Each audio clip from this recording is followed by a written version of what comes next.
up? It's Chasta and Baby Huey. We are so excited to have on the line Michael Bingham of Spiritual Cramp. This is so rad because Baby Huey and I, I think I can say for you as well that there are times whenever bands come to us from every angle. Like, it's like all you hear about is this band, right? It's happened to us with Bad Omens. It's happened to us with The Warning. Now it's been all about Spiritual Cramp. Everybody has been like, have you heard of this band? Have you talked to this guy? Blah, blah, blah, blah. So you came at us from all angles. So congratulations. You're the next big thing. You're the next huge thing. I love people telling me that. That's what they warn you about in the music industry. They say everyone's gonna say, "Oh, you're gonna be huge, kid." Yes. An overnight success, right? Yeah, air quotes.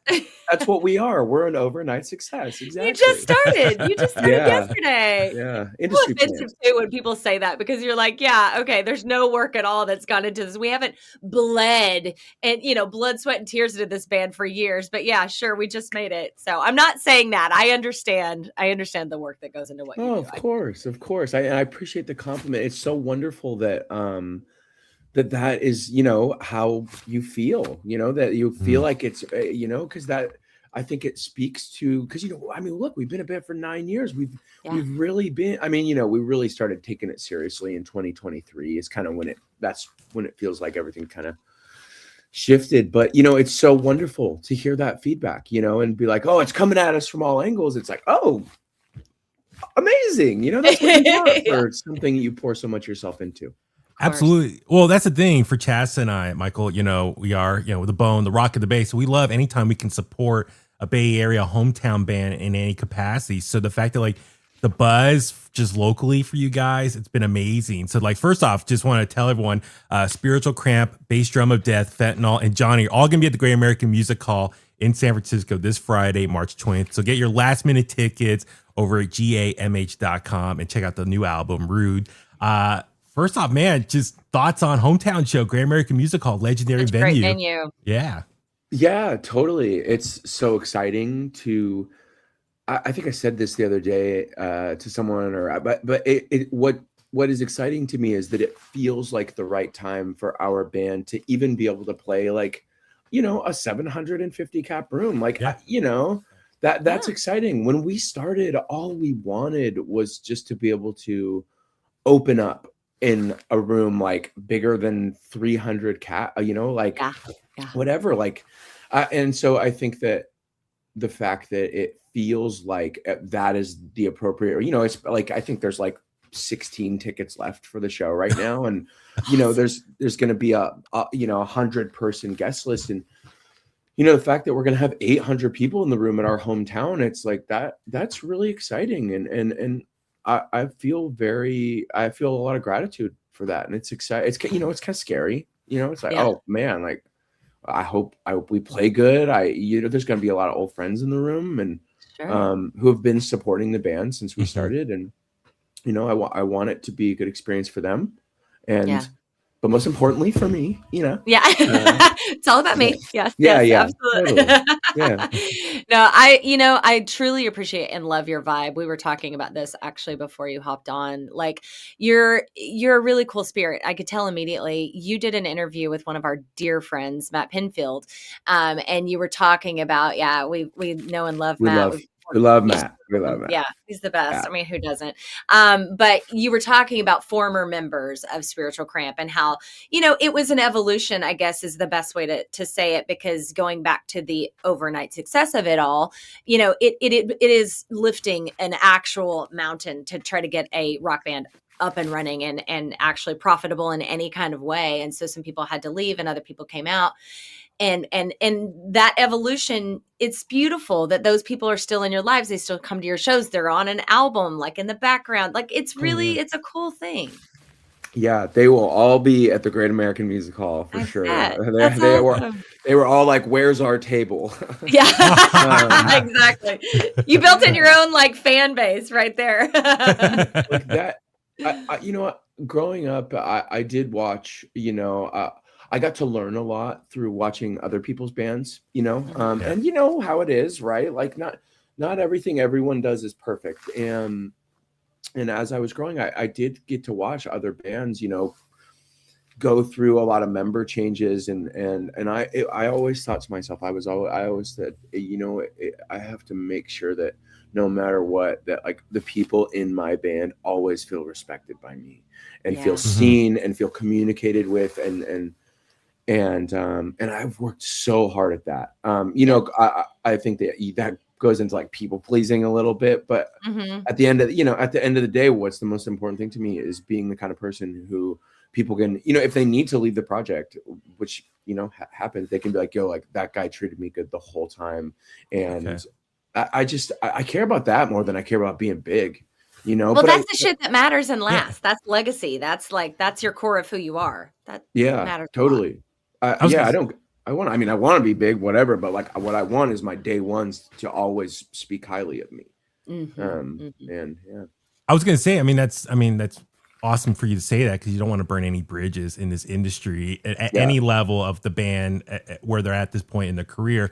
But also, Chas and I would love, just since here we are in the Bay Area, talk just Bay Area scene and the music. First off, I love that on your album cover, Rude, taken from City Hall right there in San Francisco. Yeah. So what does it mean for you to be a band from San Francisco, representing the Bay Area? I feel like we don't get enough love sometimes, but just from your perspective, just representing San Francisco. Yeah, for sure. So I grew up in Sonoma County, and I moved to San Francisco when I was like 23, I think. And I thought I was in the biggest city in the world. Yeah. I was like, I made it. I thought I was in New York. Yeah. And because that was when I first started to meet people and kind of like bigger bands, because they would come through, San Francisco, and develop a little bit bigger of an ecosystem. And like what happened to me when I moved to San Francisco is I went through a period of immense growth, and I played in a lot of different bands, and I met someone on the street. His name is Stuart. And he started the band with me, and he was the first person to encourage me to become a leader. He even used the words leadership with me. I'd never even considered the fact that I could be a leader in some form, and that was and he really mentored me. Stuart had a background in leadership. He had done a lot with a career, and he was really interested in art, and he was a very thoughtful artist, and he taught me about thoughtfulness. He taught me how to put an emphasis on thoughtfulness. And so what happened was I went through all this wonderful growth in the Bay, and it was the first place that I ever really felt at home. I kind of grew up, not to divulge too much, but like I had a very tumultuous childhood. There was not a lot of safety or predictability. And, I never had any money or resources. There were never any resources around for me. And the Bay Area was like the first time that I kind of started to position myself around people who were doing good. And I started to do good. And I started to be in a band that was like, people were like, oh, you're in that cool band. And that was the first time that ever happened to me. And so, I could talk about this specific question for hours, but really the Bay was like the first time that I ever started to be like, no, like this is me. And I feel comfortable with a point of view. And I felt comfortable being a leader of my point of view and making decisions for a whole band. And it just, I found myself, and I that's the Bay Area, is also San Francisco in particular, is when I started going to a ton of therapy and, doing emotional work. And that is just such an important thing for some people. It was really important for me. And so I look at the Bay as just when I go there and I feel that 64-degree weather. And I love taking the bus. I don't like driving, and I love the Parkside, and I love Kilowatt and the Great American Music Hall. These places are the first place, like the Great American Music Hall is, I think it's the first time I ever looked at a big venue and thought, I wonder if I could do that. And so cool. it's the first time I ever started to gain self-esteem, like real self-esteem. I know that sounds, I didn't mean to just dive No, super no, deep, I love it. We love it. We yeah, love no, it. No. but I'm from the Bay too, so I can relate in so many yeah, ways what you're saying about yeah. that. It's funny, Michael, because you're talking about it as if you're not from Northern California, which you Yeah. are, Sonoma County. I'm from Mm, Southern Oklahoma, and mm, whenever I moved to the Bay, like it was a lot of what you just talked about for me. It was like, oh my God, this is the biggest city on the planet, and Yeah. mhm, everyone had a cause, and everyone cared about something, and I like had to find my way through, and it's really important to me. I've been here almost 20 years now to yeah, give back. And the way I have chosen to do that is the music scene. Huey and I are very passionate about it. We run 1077 The Bone. Also, we have our show Bone Breakers, which is about breaking new music to people and mm, shining that light on bands. And I host Soundwaves TV, same mission. We're all about the venues, the bands, the artists, because it's so much of the culture. I grew up in Southern Oklahoma where there's country music culture, but that's about it. Like there's not a lot of yeah, flavor there. And I'm not trying to bag on that part of the world. I'm just saying there wasn't a of lot of course, flavor. I'm right, very, very happy to be now from a place where you have a variety of everyone and everything. And it's so rich, but we got to freaking keep it. You brought up the park side, bottom of yeah, the hill. These places are going away. They absolutely yeah, cannot go away. And so we're here to do everything we can to support bands and venues and this scene. It matters. yeah. Yeah, it matters great. And to kind of piggyback off what you're talking about, like I think, I don't know who's going to see this, right? I don't know who's going to watch this, but like, Yeah. well, I moved to LA in 2021, Mhm. and my wife's I a used to live there too. hairstylist. Mhm. Yeah, yeah, a great place, wonderful Yeah. people. Yep. Different than the Bay Different Area. vibe. Yeah. Yep. Yeah, Yep. and I'm going to be honest with you, like I prefer the Bay Area, Yeah.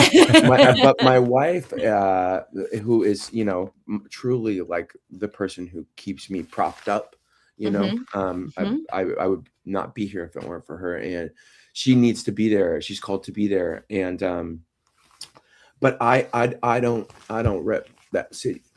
You know Yeah. what I mean? I don't I I don't get it. I don't rep I LA. get it. I Yeah. rep Frisco. And Yep. Yep. so to me, like this record and being born of that music scene, born in I think this was my way of being like, yo, like I didn't go anywhere. Like I Mhm. maybe moved away, but like just so y'all know what I'm holding down, it's these streets. I And you love can that. ask about me, and you can, you know what I mean? Like you can ask about me in this, and I'm still around. I might not be Yeah. physically there, but I'm spiritually there. So yeah, I love it. That's so it's good. the best I, place, yeah, well, we love hearing it. Like Chad said, I'm from Alameda. I'm from the East Bay. I grew up here my whole life, and so like I remember growing up as a kid, like going to San Francisco was like a big deal, either for like a field trip or Yeah, the family want a night out. We're going to dinner in San Francisco. It was like a big thing, and then I remember, going to shows like at Gilman and other underground punk warehouse and stuff, and I was like, whoa, like it's so cool. Like a music scene is like underground, and like going to shows in San Francisco was like a really big deal as well. It's like, oh, we're going to big San deal. Francisco for a show. So I'm kind of curious for you, like, I mean, Chas and I, we've lived here for so long. I've lived here my whole life, but it's like your perspective, like, did it mean like, okay, I want to make it as a band in San Francisco? Like, what was the scene like from your perspective, coming from the North Bay down? Like, what was the scene like for you guys? Like, I want to do my music career here, started here. Like I don't even think that the idea of a career entered my mind. Like Yeah. I'm just a townie. I just want to be Yeah. like a local, popular, cool guy. You know what I mean? And like, We all hey, do. like, We all do. that's all that I was trying to do. I love that. And I truly like I wasn't like, oh, I want to be in an internationally known rock band. Like Okay. there's like all these like Bay Area is super cool because there is such a diverse scene of bands and labels, and it's very, I won't say hyper local because I think a lot of bands do get out of the Bay, but it can be very hyper local. Yes. And Sure. I like that. I like it a lot. There's a record label that I deeply admire called Slumberland Records. Yeah. And this is a label, they put out a lot of jangle pop, high guitar. It's kind of mod music. And then my friend Samuelito does this record label called Smoking Room, right? And and what is Bobby's label called? Bobby, my friend Bobby does a label. Bobby Martinez. Yeah, I went to school with Bobby. Yeah. You know Bobby. Oh my God, we just got so looked out. Dandy Boy Records. Right? Yes, yeah. Like Bobby has like all the vinyl in the world in his apartment. Yes, okay. And so like these people are all like hyper curators of thoughtful art, right? It's very like if you know, and it's very based in deep knowledge of music, and like that's all I just wanted to impress those people, you know. I just wanted to impress the people who were at the Hemlock Tavern. Yes. And so like, and that was it. And that was all it was. And then what happened is we ended up becoming, getting to open up for a bunch of tours, and then ended up with a manager and a booking agent. And because that's what I thought, oh, if we get a manager and a booking agent, we're going to become popular. Yeah. Is what I thought. I didn't realize that what you have to do is quit your whole life and go on tour for 3 years straight. And so like when we got a manager and an agent, they were like, oh yeah, you guys should like go on tour. And I was like, whoa, that sounds destabilizing. I don't know about that. I didn't sign up for that. What? Yeah. I just wanted to become popular by accident. Right. So yeah, I mean, I don't know that I have short-term ambitions. Okay. And then when I get to those short-term ambitions, the goalpost immediately moves. Same. I just had this conversation. Oh my God. I don't even celebrate successes. It's like, oh, we got there. Move the goalpost. Move it. Next thing. Yeah. So unhealthy. You need to pat yourself on the back. I was bonding with someone about, we had this exact same conversation with a friend in Seattle last night. And so get that. The problem with that is that when is enough? Exactly. You know what I mean? Like when do we know? Like, okay, I can be satiated. Am I complete? You know? Yeah. Can I feel good about this moment? Can we pause for a second and like feel good about this moment? No, we can't. Like, nope. Just keep going. Yeah, and I think like, bringing it back to the Great American Music Hall. Yeah, I'm gonna make sure to take a couple of seconds before we walk out on that stage, and that's so good to hear. Give the me from 6 years ago a hug and say congrats. Yeah. And then I'm gonna walk out on stage and burn that down. But like, yeah. So it's like being from the Bay. It's like I never even considered anything. I just wanted to participate and get the attention of my peers, people like Bobby and people like Mike from Slumberland, and people who own the Hemlock Tavern. And then I tripped and fell, and we were in a Taco Bell commercial, or whatever, So crazy. Yeah. I love it. That makes me so happy to hear. And the Great American Music Hall is such a cool venue because the story of that place and how it made it past the big earthquake, and it was rebuilt, and it was like this shining example of like coming out of that. So I think there's so much juju wrapped up into that room. And so just stand there and soak all of that, 100+ years up, because that's a really spot to play. I have to talk to you about, I'm the Morticia, the resident Morticia of, my family, friends, group. I'm always the dark one. Lovely. Yes. So of course your song at my funeral got my attention just like that, because I have big plans for my funeral. I have a big playlist. But the words in that song literally made me cackle. I mean, it's so specifically the one that says something came up, maybe next time. Maybe next time, Chief. Yeah. That's so fucked up. Like, it's the worst case scenario. Nobody shows up to your funeral. Yeah. Talk to me about where that song came from, because you're such this warm, fuzzy, good human. And that's a song about a really messed up dude, that screws it up all the way till the end. Yeah. Yeah. You guys we're just meeting, but as we continue to develop our relationship, you will find that I am someone who sometimes I make a lot of jokes. I'm okay. And oftentimes those jokes, you will start to notice that those jokes can be a little macabre. if you Uh-huh. will. You know, Okay. like Same, same. I'm Yeah. not. I do not laugh at like silly humor. My wife is always making comments. She's like, "Man, I wish you could just laugh at a silly joke every now and then," but I can't. And that song is just like, look, we're doing all of this stuff, right? We're chasing this, we're putting a blindfold on and trying to hit a moving target with all of this stuff we're doing. Mhm. And we eventually end up as radio show hosts, like we always wanted to be, or like Yeah. or a musician or a Mhm. band manager, whatever it is that you want to end up as. We're doing this stuff. And whatever it is, we're called to do it. And at the end of the day, I really hope that it matters. You know, I'm Mm. not sure why it matters. I know that it matters to me, right? Mhm. But it doesn't. But also, what I want is people to be like, "Oh, it's him. He's got Yeah. that thing on him." You know what I mean? Yeah. Oh shoot, the big guy's here. Yeah. Damn, let's give a round of applause. You know, I love the buy him a honesty. round of drinks because the guy's here. And Yeah. but it's like, what if no one comes, man? What if no one claps? Oh, that's so real. Holy You shit. I'm know, just what letting if that there's line no sink one? in. Yeah. You know, it's like, what if I don't know. And but it's kind of funny. It's kind of Yeah. it's so silly because it's like, who cares? Like, who cares if anyone claps? But yeah, so that I think that song is just like my way of kind of you know, making light of the fact that we're all doing these things that I just want to be seen, you know. Yeah. I just want to be seen and be recognized for my efforts, you know, with my fans and my friends and my family and my peers and now Mhm. fans. And Mhm. at the end of the day, it's like, what if no one's there? And it's a funny way to do it.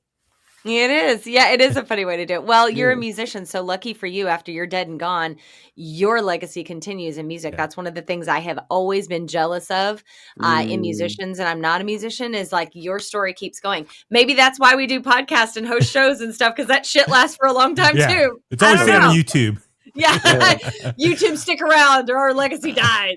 Yeah, Well- totally. Well, that's the thing, Michael, just to kind of touch on what Chas was saying, like Rude, the latest album, phenomenal. And just going through it, I mean, there are some dark subject matter here. Like true love is hard to find. I hate the way I look. I mean, and then even people, the last song, People Don't Change. Yeah. Like, great song. listen to that song. I was like, whoa, it just, I can relate to that so much. Just the people that kind of come in and out of your life and just your perspective. I'm guessing all these lyrics are from your perspective and just your outlook on life at various points. Yeah, for sure. Yeah. I think that when I write lyrics, it is an opportunity for me to be wholly authentic. Okay. And you know, look, like I understand that I can be perceived as the charismatic front person. That's my job, to be the charismatic front person, and I'm great at it, and I'm friendly, and I can, you know, walk around and shake hands all day. But you know, everyone, we are multifaceted people, and I do, you know, I have depth, right? And Damn it. yeah, and in that depth, you know, there are the things that, like, I mean, but I know that everyone deals with these things like that. Like, I hate the way I look. Like, that is kind of funny, right? It's crazy. I know it's crazy. We're like, oh, that's a crazy title for us. And then it's talking about, you know, you guys see me pulling my hair out, the whole thing. Like, I hate the way my hair curls. And like, I know that someone walked up to me in Portland and they're like, man, I just want you to know that I hate the way that I look too, dude.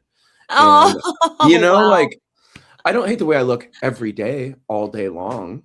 You know, there are moments where I'm like, yeah, I'm good. But there are moments where I look in the mirror and I'm like, man, what is that thing? Yep. Oh yeah. you Everybody know? relates to that. Yeah. Totally. And you know, it's like people don't change, and you know, it's like I don't know about you guys, but the internet sometimes makes me feel like everybody was supposed to be born perfect. You know, and I see a lot of the stuff I see online. I'm like, oh man, like there's no room for any error, and if that's the case, I'm in big trouble. Because I am deeply flawed, and it has taken me years to become this wonderful person that I am now. And, you know, anyone who has known me for 15 years will be like, he didn't always used to be like this, you know? Yeah, My yeah. wife will be there. I've been with my wife 21 years, and she'll be the first one to be like, he's grown into becoming the most wonderful person. But you know, I grew up a poor white kid in like 1-bedroom apartments in a white trash town. Like I grew up stealing and fighting and causing trouble, and I had no regard for myself, or no value for myself or anyone else. Yeah. And like that's what I was taught as a young child. And as you grow and you unlearn these things and you become the person that you always hoped you could become, that is, I'm like, I feel so blessed because of, you know, that I've been able to have that happen to me. But it's like, people don't change is about that. It's about like waking up and being like, man, like I wish that I was just born with self-worth, but I wasn't. I had to learn it. And it's about the, you know, Yeah. and that is what it is, you know. And Yeah. But by the way, I'm running on like 3 hours of sleep right now. So if I am like going off, please. I know. It's great. I'm This is mesmerized. great. This Yeah. seriously, everything you just said, I was just thoughtful. sitting here thinking about. Yeah, it's so thoughtful, and I'm wondering about, like, you know, considering your background and where you came from. Yeah. There had to be a couple, maybe more turning points for you. Where did music play that role in your life? Where did music come in and really help you maybe turn things around? Or do you remember a moment like that? Yeah, music never helped me turn anything around. Music helped me, but I do remember when music entered my life, and it was my first escape. It was the first time I ever was taken away from where I was, which is a feeling that I now can recognize as something I chase. I do enjoy, you know, which it eventually led me to sobriety, you know, which is a different part of the conversation. But I remember music being the first thing that took me away to a world and gave me an identity. I remember being like, I can dress some type of way, you know, and I can be a something, whether that's a punk or a mod or an indie rocker. And that is what I needed. I needed an identity. You needed defining. Yeah, that's interesting. Yeah, I needed something to be like, I'm different than you. I'm different than this abysmal, because, you know, life was abysmal when I was young. And I needed something to be like, I'm different than this abysmal world. And I heard Bad Religion, and I remember hearing those lyrics and thinking like, there are other people out there who know this is wrong too. And then that was like jumping on the slip and slide, you know. And then you know, so, you know, and I think I just chased that. I chased that escape. I chased that identity that I got from it. All the way to this interview. Yeah. I was going to say, what you said, Bad Religion. I thought I heard you in another interview, like Misfits, AFI, like those were introduction bands for yours as well. Like, that was it. It was like, I saw Davey Havoc and I said, I want whatever he has, you know? And those lyrics were so dark, you know, and same with the Misfits and, you know, Bad Religion. It was anti-establishment, right? And I was a kid and I was looking around and I was like, this is all wrong. Like I that is how I felt about my life. And so then you are reading these lyrics that are just drenched in wanting to tear everything apart. And that, like, and that is the first time I felt like I wasn't the only person on earth who felt the way that I did. You know, I'm sure. I mean, that's such an important part of the role of music for me personally. I remember that too. Just like, you know, like growing up in the early 90s, like Nirvana, grunge was like my first as like a 7-8-year-old. But then like Green Day's Dookie, 94. I was 10, 11 years old hearing that. And then remember 8th grade, my brother brought home Misfits, and like 8th grade, I was like, what's this? Like, and just that was going backwards to punk rock and like Black Flag and all that stuff. And then by senior year in high school, start going to underground punk shows in the Bay Area, in Oakland and Berkeley, Richmond, and all that stuff. So yeah, I could totally relate to you as far as finding that community, people same mindset as you, same band interest that you like, but same outlook on life and just, politics and all that stuff. It was just, it's really amazing to hear you say that. And I think, with your music, it seems like you're speaking for the voiceless in many ways. Like people can, you can help people get through tough times with your lyrics and stuff. Is that kind of something you kind of really embrace now at this point?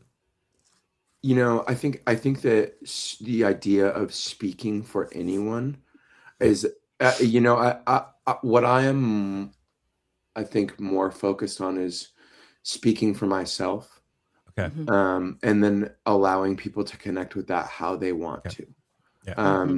I don't want to speak for anyone. I find that when you start speaking for other people, people start to hold you accountable for what they think. And if I'm keeping it 100 with you, I don't give a.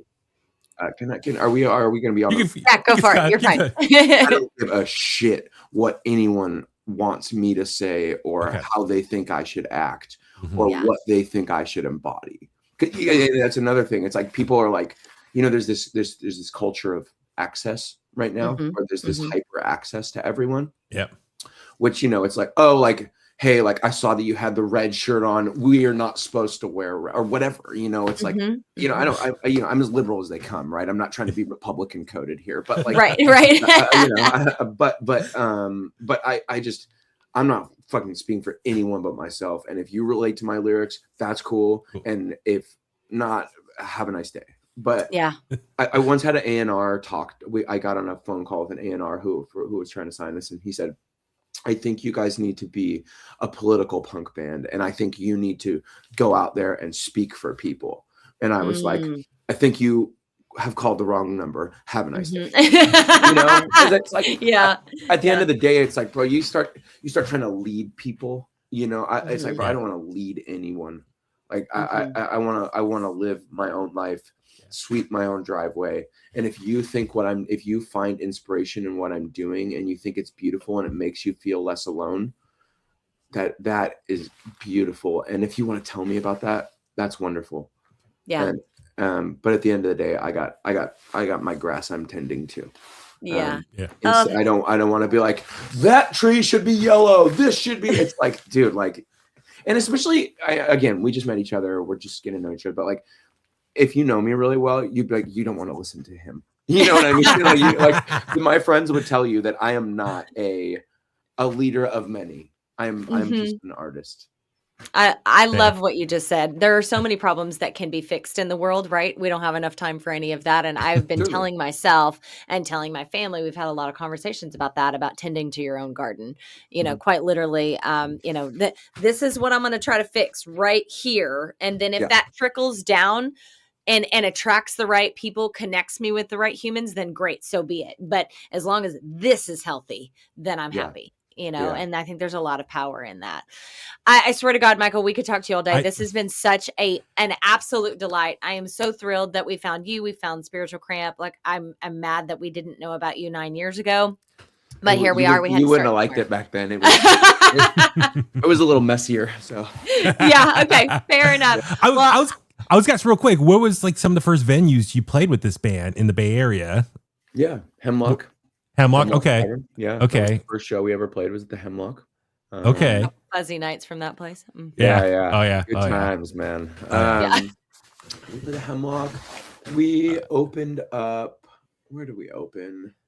Like, I'm guessing Independent. Okay. Bottom of the Hill, Parkside.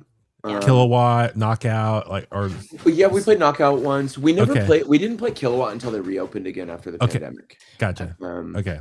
And then by that time we were like, big enough to like sell the Kilowatt out. Which was cool. But I was just gonna say because it's really cool. I mean, I know unfortunately Parkside's closing, Bottom of the Hill, but like the MAB, Mabuhay Garden opening up on Broadway, like so that's cool. So like it's just cool. Like San Francisco is turning around, and I know it's very known for the tech stuff now, but it's like the music and arts are still fighting for its place there in San Francisco. So it's just so cool that places like Great American Music Hall, where you guys are going to be at, like there's still other venues. So that's why Chaz and I keep encouraging people, go out, support live music, get out of the house. Yes. Yeah. Well, I mean, I think that like you know, with a client, I know we do need to wrap this up, but like, I do think that like, you know, you're talking about the culture changing with like the Parkside and like Bottom of the Hill. It's like, Yeah. like I know the people who own those venues. They're not like, there's nothing I can do. I'm being, you know what I mean? Well, actually, let me walk that back a little bit.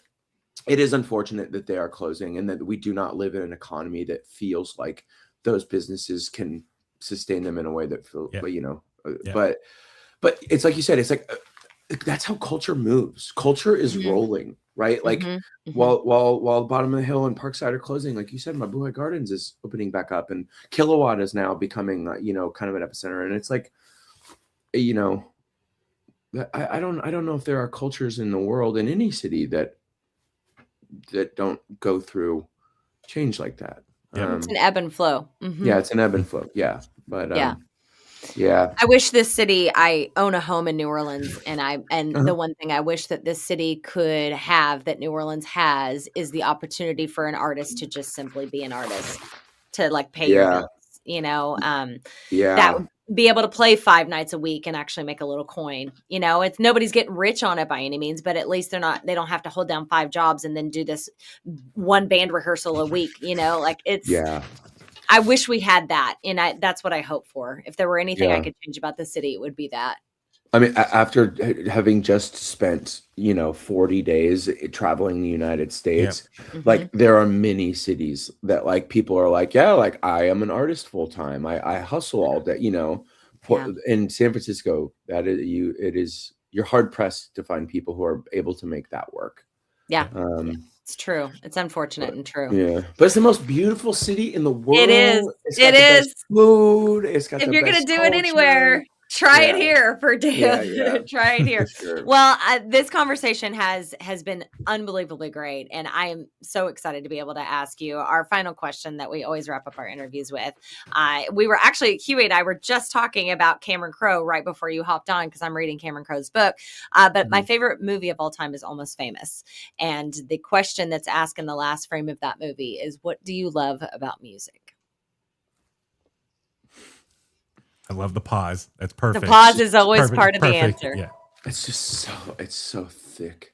You know what I mean? Nothing and everything. Oh, that's what I'm talking about. We never have gotten that exact answer before. That's why we always ask that. We get a million different answers.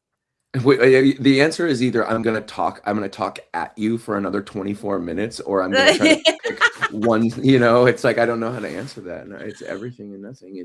It's my whole life, and it's my whole life. So I guess that is what it is. And life is painful and life is beautiful, you know. So yeah. Man, it's complicated. It's an onion. Yeah. You play it on stage, we play it on the radio, you know, and we all like give our all to music in our own little way. Yeah. So wow, what a treasure to be able to chat with you. I was gonna say, Mike, we need to have to continue this conversation just over coffee or something. Yeah. Just outlook on life. So good. Yeah, you have a home here at the Bone now. So just, dude, thank you so much. So yeah, we encourage everyone, get those last, as you said earlier, 16 tickets left. Spiritual Cramp. We're like 25. 25. Yeah. Bass Drum of Death, Fentanyl, and Johnny, all gonna be at the Great American Music Hall in San Francisco this Friday, March 20th. GAMH.com for tickets and more info. And of course, check out Spiritual Cramp's latest album, Rude. It's so good. Just the lyrics, as you mentioned, but the music itself. And just, dude, thank you so much for making the time today. We really appreciate it. Oh, thank you guys for giving me the opportunity. I'm honored. Awesome. We'll talk soon. You take care. Get some rest. 3 hours of sleep. I'm going to take a nap right now. It's a nap. It's nap time. All right. You take care. Thank you so much. Bye-bye.